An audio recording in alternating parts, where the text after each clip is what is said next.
on this map. Request you engage all enemy targets. Raise your voice and direct your hands to civilians. Request you engage all enemy targets. Over. All call signs. Reaffirming we are taking cover. They're coming in at any second now!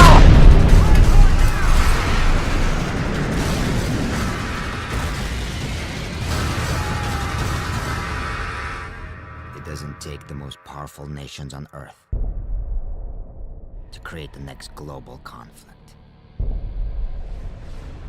Just the will of a single man.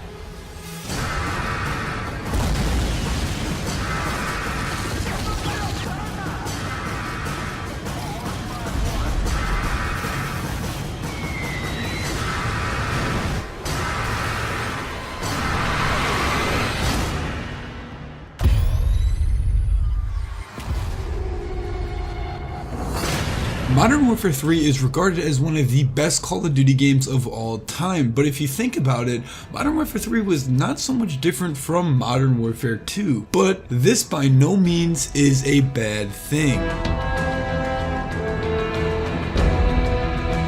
What's going on, guys? It is J-Snake here, and today, guys, I am bringing you another video. And in this video, we're going to be talking about Modern Warfare 3 and how its non-innovative style was actually an incredibly good thing for the game, and how that obviously made Modern Warfare 3 one of the greatest Call of Duty games of all time.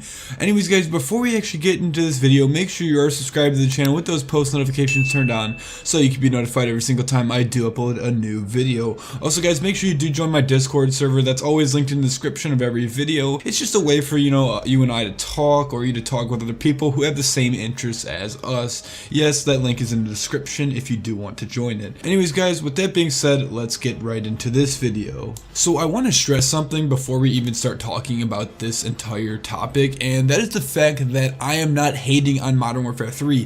This is not a hate video. I'm going to try and word the title the best I can to make it sound like that, this is actually a praise for Modern Warfare 3, but I have a feeling there's going to be some people that are not going to understand that what I am trying to say and push in this video is actually supposed to kind of bolster my opinion on Modern Warfare 3 and make it sound better, and I'm not hating on it. I love Modern Warfare 3. Modern Warfare 3 was one of my favorite Call of Duty games, so I just want to stress this, and this probably still is going to have dislikes because people aren't going to understand, but this is not a hate video on Modern Warfare 3. As much as it may seem like it, trust me, it's not. So before we talk about Modern Warfare 3, we need to actually go back to Modern Warfare 2, and this is where obviously Modern Warfare 3 stemmed from. I mean, it's in the name, it's the third game. Modern Warfare 2 is the second game. It's obviously going to be pretty similar to the second game of the sub-series. But if you look at Modern Warfare 2, maybe you could start to kind of picture where I'm coming from. Modern Warfare 2 was obviously one of the best Call of Duty games of all time, at least to most people, and the game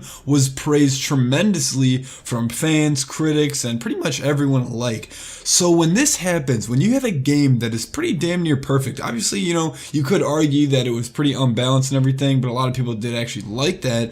But when you have a game that's very, very near perfect, it has a lot of, good things going for it, and there's just a few little flaws, why would you change that? Why would you try and kind of go away from that? If you literally almost nailed it, why not just finish it off? Like, literally, that is the biggest, thing I'm sure Infinity Ward was thinking.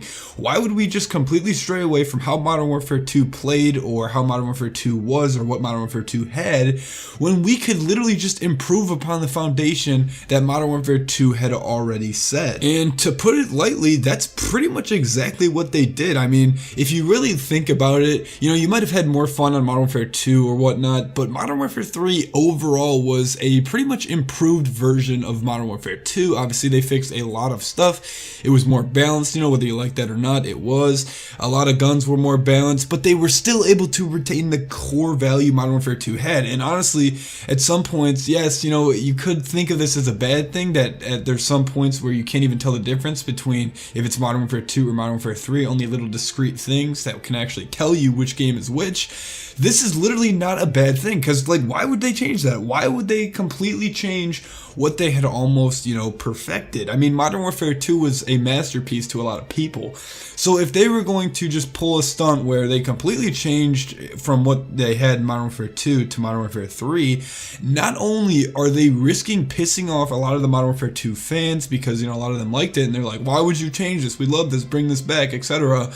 They could obviously, whatever their new formula or whatever new things they do plan on doing, they could flop with that. You know, that could be a Ghost. They could, you know, like I said, I'm not hating on Ghost or anything. I've said this in many videos. But, you know, they could have done a lot of things that could have went wrong and just ruined Modern Warfare 3, even more than, you know, just pissing off fans and getting fans angry, to the fact that they just abandoned something that everybody liked.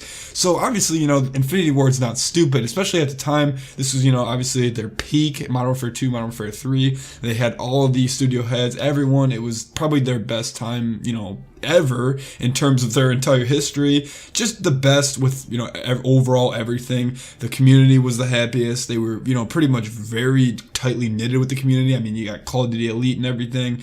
There's all these community events and everything going on. They were adding 1v1s, 2v2s, 3v3s. People wanted them. Like, this was, you know, one of the golden ages, I guess you can call it, of Call of Duty.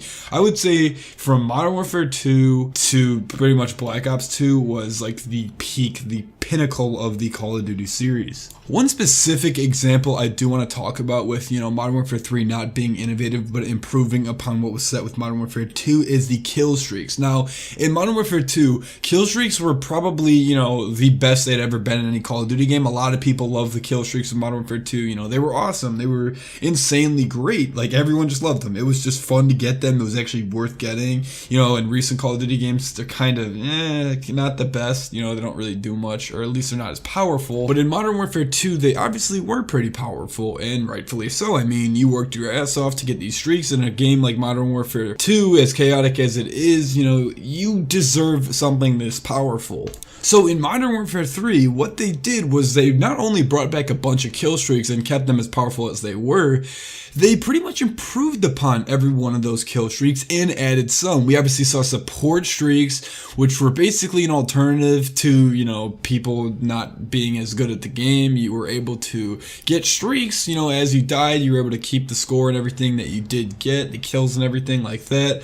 But they weren't as powerful as, you know, Assault Package or the Assault Streaks, obviously. I mean, it makes sense. You know, if you're going on 6 kills without dying, and you're getting 6 kills, but you die a few times in between, obviously the Assault Package should be more powerful. So we had the biggest variety of kill streaks we ever have seen. I mean, there was literally at least 30 kill streaks in the game. I mean, it was ridiculous. It was insane. I mean, it was awesome. Like, that's not a bad thing. That was awesome.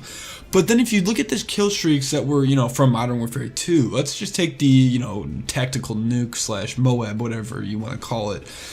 A lot of people were pretty upset with the tactical nuke, not because, you know, they thought it was like too powerful, but just because of the fact that it ended the game. Now, I mean, I guess you could argue that that is pretty powerful, but ending the game, I mean, that kind of pissed a lot of people off. Even people that got tac nukes would just wait until there was like 30 seconds left or whatever, because they didn't want to end the game. I mean, if you're going off, why just stop right there? Why not just try and finish the game? So what Modern Warfare 3 did was, instead of having the Moab or nuke end the game, they decided to obviously introduce this new form of kind of mother of all kill streaks, mother of all bombs, the Moab. And instead of ending the game, it just killed, you know, every enemy team member on the map. I mean, they literally basically just took the tactical nuke, which, I mean, this, like I said, it was cool that it ended the game, but it was kind of tedious. It was kind of annoying. I mean, we have to all agree on that.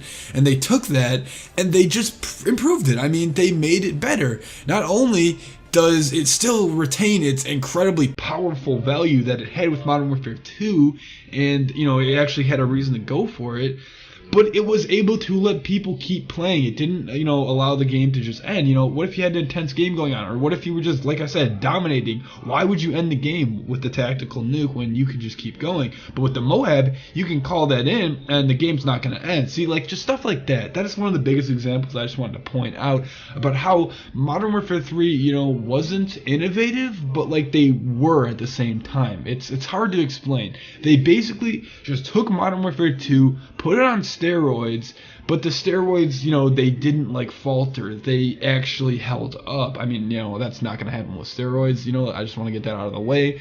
But you guys get my point. They literally just improved upon an already amazing experience and foundation. And that is why Modern Warfare 3, in my opinion, is by far the most uninnovative, best Call of Duty game of all time. And I cannot stress this enough, guys.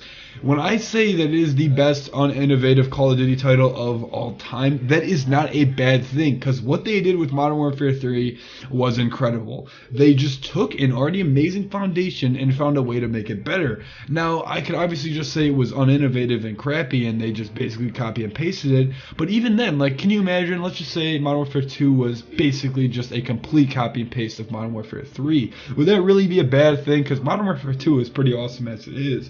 But instead of just doing that, and they definitely could have done that, they decided to improve upon, you know, like I said, this is already amazing foundation. And that is why I think that Modern Warfare 3 and Black Ops 2, Black Ops 1, Modern Warfare 2, that was all the golden age of Call of Duty. You can argue the same with the Black Ops series, that they kind of did similar things. Probably not to the same extent, but, you know, definitely comparable to the Modern Warfare series. Guys, I hope you enjoyed the video so much. If you did, just make sure you do hit that like button. And guys, let me know what you think in the comments, because I'm curious to see what you guys have to say about this. Hopefully you guys all have a great day, and peace.